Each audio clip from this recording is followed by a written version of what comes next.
Today there are important updates from the Kursk direction.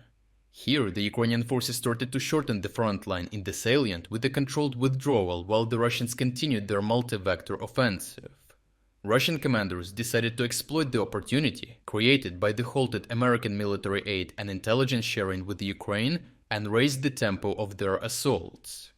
It is important to reiterate that the Ukrainian incursion into Russia's Kursk region was never about holding territory indefinitely, but a calculated move with clear strategic objectives, designed to serve two primary purposes. First, to force the Russians to redeploy critical reserves away from the Donbas front in the east, preventing them from making rapid gains there, and second, to potentially gain leverage in future negotiations by controlling Russian territory. In recent weeks, Ukraine's ability to turn the tide in the Donbas has demonstrated the effectiveness of the Kursk operation. The initial goal was to force the Russians to shift reserves away from their offensives in eastern Ukraine, particularly around Pokrovsk and Toretsk. Though the Russian commanders attempted to avoid this at first, pulling forces from Kharkiv and Kupiansk instead, and even bringing reinforcements from North Korea, it eventually became clear that additional troops were needed to push Ukrainians out of Kursk. One failed Russian counteroffensive after another led to the inevitable, and they ultimately had to sacrifice both their Pokrovsk and Toretsk offensives. This shift allowed Ukrainian forces to halt Russian advances entirely and, in turn, regain the upper hand in both these directions. In Pokrovsk, Ukrainian troops transitioned from defense to counteroffensive operations, gradually dismantling the Russian western flank that had once threatened to envelop the town. Meanwhile, in Toretsk, Ukraine leveraged its newfound breathing room to launch a series of raids that escalated into a full-blown pincer movement, nearly encircling Russian forces in the town's northwestern sector. Without the Kursk operation diverting Russian manpower and resources, these Ukrainian gains would have been significantly more complex, if not impossible, to achieve. The secondary goal, holding Russian territory as leverage in potential negotiations, was ultimately being diminished due to shifting political dynamics. While controlling parts of Kursk Oblast would have pressured Russia in any peace talks, shifting US foreign policy and the cutting of intelligence sharing with Ukraine fundamentally altered the equation.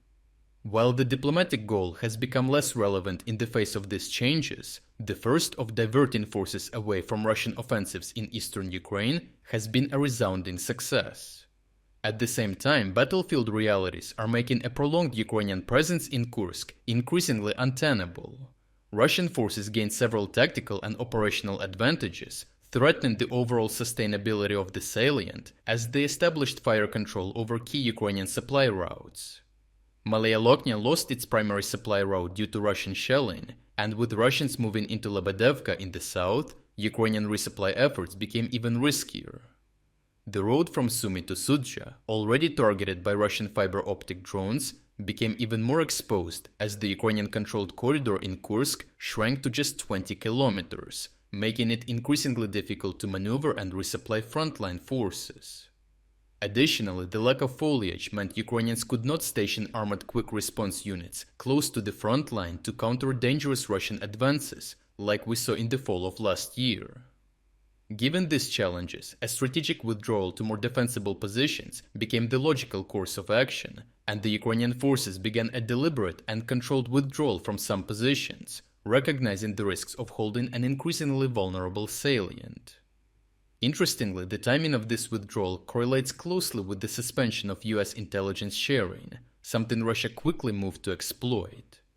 Russian commanders, realizing Ukrainians had already pulled back from Pogrebki, launched a series of attacks in an attempt to encircle and cut off as many Ukrainian troops as possible.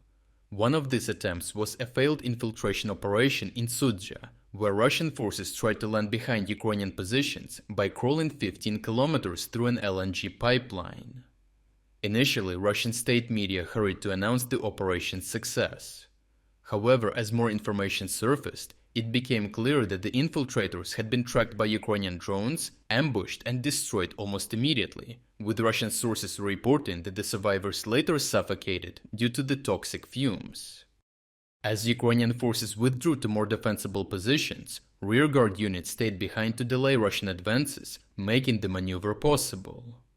While most units withdrew in an orderly fashion, Some of those who stayed behind were inevitably encircled.